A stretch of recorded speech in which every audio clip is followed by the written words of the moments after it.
When did you know that this one was going to happen? Let's start there. It kind of surprised us. Right? You ran over here just in time. Well, kind of mid-afternoon. We were finishing up some other work here at the Capitol, and we got word that they had reached an agreement that people thought they could live with here. This is a big day. Kind of happy, but also we were kind of confused as to what really the details are. It's a little bittersweet, I would say, because it does some very good things. It keeps a basic health care program for Minnesotans in place, GAMC. It keeps Minnesota Care intact, which is really important for working Minnesotans, especially those working Minnesotans who don't have children, who are potentially going to be knocked off of Minnesota Care. It also gets an agreement from the governor that he's not going to go after this program again through any veto or unallotment type of mechanism.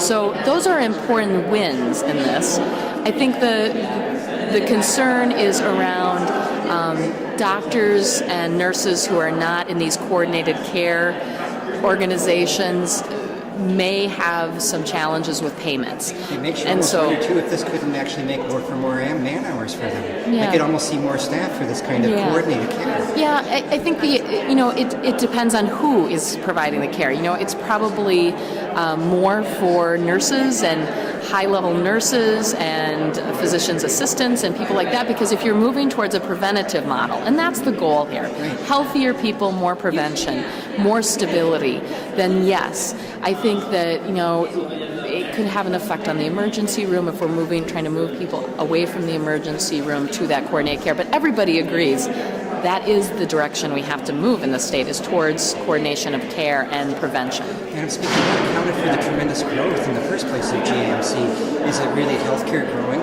Or is it the number of people growing and joining the roles? Yeah. Are we really growing the role too at the same time with our economy? Well, I think there's a couple of things. I think that both of those things can be having a real effect here.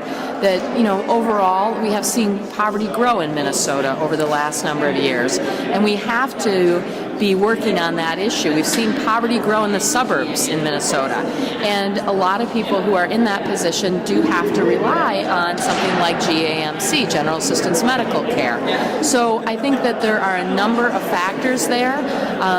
We do also know that when a lot of things happen with people who suffer from mental illness and they don't have access to stable care, that can create kind of a downward cycle for them and for their families. And so our hope is here, once again, that we're creating a new model that's going to be helpful to those Minnesotans and to their families. To Minnesotans who already have health insurance, is this going to become more expensive for them? Well, we hope that actually in the delivering of health care in a more cost-effective way through coordinated care, that this will not add to that. There are other factors out there that are adding to the cost of increased care, more the issues of uninsurance and other things, but hopefully because we're going to continue to cover this population, that'll have less of an effect. If general assistance medical care had gone away, it would have had a significant effect on people's insurance rates. I was surprised to see how many vets I met in the movement that were using it. Yep.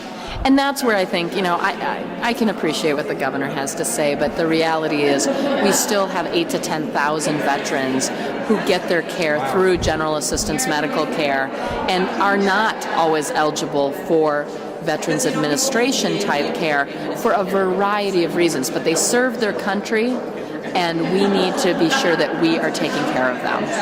You mentioned the wins.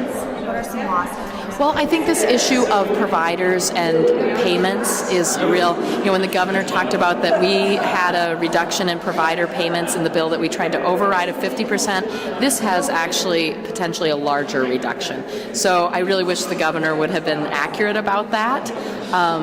But that is something we're going to be watching. It's also a very fast movement to coordinated care, and so we're going to have to be watching that to make sure it works well. Okay, thanks you guys. Thank you.